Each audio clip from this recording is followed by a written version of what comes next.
ग्रामीण भागातील मुलींमध्येही क्रिकेटची प्रचंड क्षमता असून योग्य मार्गदर्शन मिळाल्यास त्या मोठे यश मिळवू शकतात. याचे उत्तम उदाहरण नेरळजवळील वाकस गावातील कुमारी दृष्टी नितीन गुजरे हिने दाखवून दिले.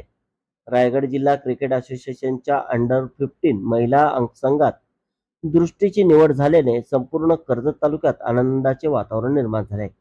नेरळ येथील साई क्रिकेट अकॅडमीची विद्यार्थिनी असलेल्या दृष्टी गुजरने आपल्या मेहनत, जिद्द आणि सातत्यपूर्ण सरावाच्या जोरावर यश संपादन केले.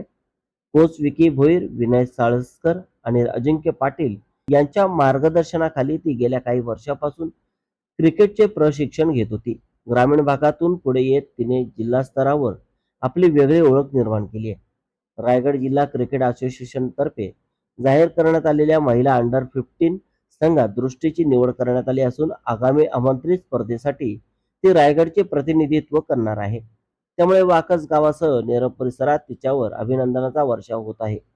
दृष्टीच्या या उल्लेखनीय यशाबद्दल जिल्हा परिषद सदस्या सुनीता रोहिदास मोरे तसेच सामाजिक कार्यकर्ते बाबू घारे यांनी प्रत्यक्ष भेट घेऊन तिचे कौतुक केले व पुढील वाटचालीस शुभेच्छा दिल्या. गावकऱ्यांनीही तिचा सत्कार करून आनंद व्यक्त केलाय.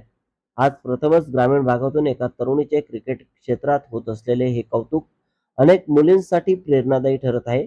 कर्जत तालुक्याचे नाव राज्यभरात उंचावणाऱ्या दृष्टी गुजरच्या यशामुळे परिसरातील तरुण खेळाडूंमध्ये नवचैतन्य निर्माण झाले.